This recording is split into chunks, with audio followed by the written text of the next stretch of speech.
Assalamualaikum warahmatullahi wabarakatuh. Alhamdulillahi rabbil alamin. Wabihi nasta'inu ala umuri dunya waddin. Wassalatu wassalamu ala ashrafil anbiya'i wal mursalin, Sayyidina wa maulana Muhammadin wa ala alihi wa sahbihi ajma'in. Subhanaka la ilma lana illa ma 'allamtana innaka antal alimul hakim. Rabbi shrah li sadri wa yassir li amri wahlul 'uqdatam min lisani yafqahu qawli. Amma ba'du. Alhamdulillah, segala puji syukur kehadirat Allah Subhanahu wa taala yang telah memberikan kita begitu banyak kenikmatan Islam, iman, taufik, hidayah serta inayahnya, sehingga pada hari ini kita masih diberikan oleh Allah Subhanahu wa taala untuk berpuasa di bulan suci Ramadan, dan kita telah melewati separuh dari bulan suci tersebut. Semoga amal ibadah yang telah kita laksanakan di separuh awal bulan suci Ramadan diterima oleh Allah Subhanahu wa taala, dan Allah senantiasa memberikan kita taufik hidayahnya, sehat panjang umur untuk memaksimalkan separuh akhir dari bulan suci Ramadan. Amin ya rabbal alamin. Salawat serta salam semoga tercurah limpahkan kepada baginda Nabi Muhammad SAW. Begitu juga istri-istrinya, keluarganya, sahabatnya, dan juga para pengikutnya yang setia hingga akhir kiamah. Dan semoga kita kelak mendapatkan syafaat beliau. Amin ya rabbal alamin. Hadirin yang dirahmati oleh Allah Subhanahu wa taala, pada kesempatan kali ini kita akan membahas tentang bagaimana tata cara membayar fidyah. Ada beberapa pembahasan yang akan kita bahas pada kesempatan kali ini. Yang pertama adalah siapa saja yang diwajibkan untuk membayar fidyah, di mana dia tidak berpuasa lalu wajib membayarkan fidyah. Karena dalam hukum asalnya setiap orang yang umat muslim yang balik, yang akil, yang berakal, dia diwajibkan untuk melaksanakan ibadah puasa, kecuali beberapa orang yang telah dijelaskan oleh Allah Subhanahu wa taala dalam firman-Nya, a'udzubillahi minasyaitonirrajim, faman kana minkum maridan aw 'ala safarin fa'iddatun min ayyamin ukhra wa 'alal ladzina yutiqunahu fidyatun ta'amu miskin. Jadi ada beberapa orang yang didispensasi oleh Allah Subhanahu wa taala untuk dia tidak berpuasa, yaitu orang yang sakit, orang yang bepergian dan juga ada beberapa orang yang dia wajib membayar fidyah. Dia mampu lalu dia wajib membayar fidyah untuk puasa yang dia tinggalkan. Lalu siapa saja yang wajib membayar fidyah? Yang pertama adalah orang yang telah sepuh, yang telah berumur tua, yang mana fisiknya sudah tidak mampu lagi untuk dia melaksanakan ibadah puasa, maka orang tua tersebut diperbolehkan untuk tidak berpuasa, lalu dia ganti dengan membayar fidyah.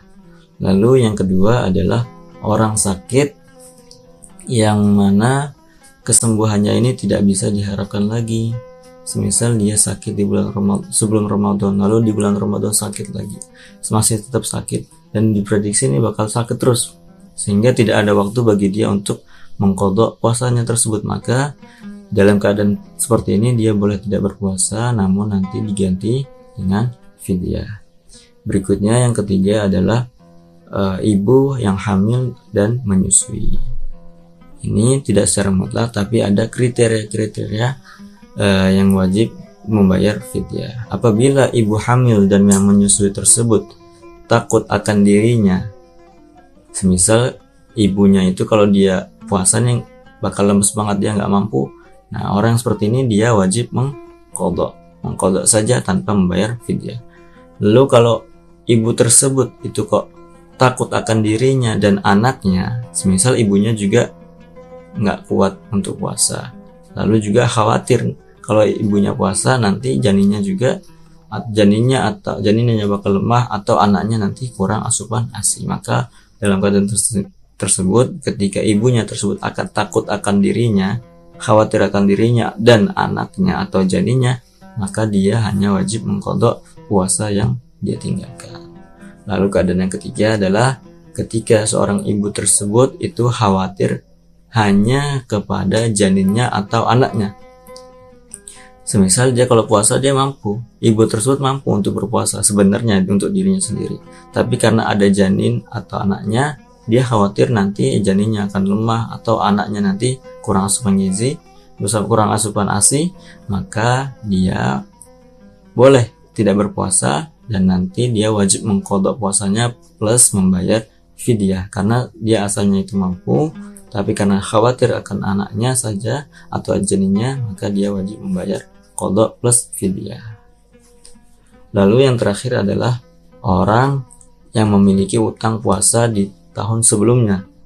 Jadi semisal tahun sebelumnya dia punya hutang puasa 5 hari, lalu datang sampai tahun sekarang dia belum mengqadha puasa 5 hari tersebut, maka nanti setelah puasa yang sekarang dia wajib mengqadha puasa yang 5 hari plus membayar fidyah selama 5 hari.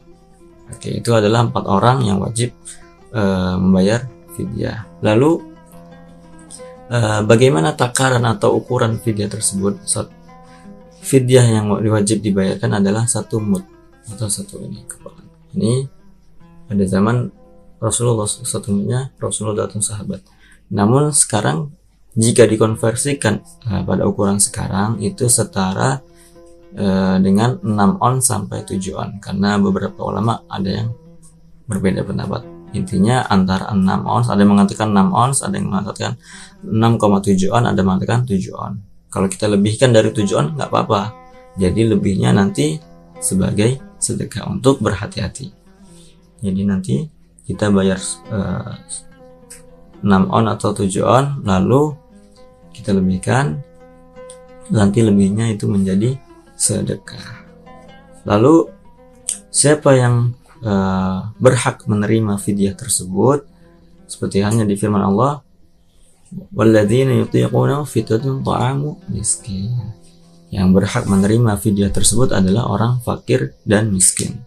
Jadi fakir dan miskin yang boleh menerima fidyah tersebut. Lalu kapan kita wajib membayar fidyah tersebut? Kapan waktunya? Yaitu pertama ketika dia tidak berpuasa tersebut. Ketika hari dia tidak berpuasa, maka dia pada hari tersebut wajib membayar fidyah 4 orang tadi. Lalu boleh juga diakhirkan sampai akhir Ramadan. Nanti dihitung kemarin dia nggak puasa berapa hari, semisal 3 hari, maka dia nanti tinggal dikalikan saja menjadi 3 mud. 3 mud nanti berarti 6 on dikalikan 3. Boleh di bulan diakhirkan sampai akhir Ramadan atau setelah Ramadan. Lalu ini ada beberapa hal. Dalam mazhab Syafi'i tidak boleh mengawali atau membayar di awal Ramadan.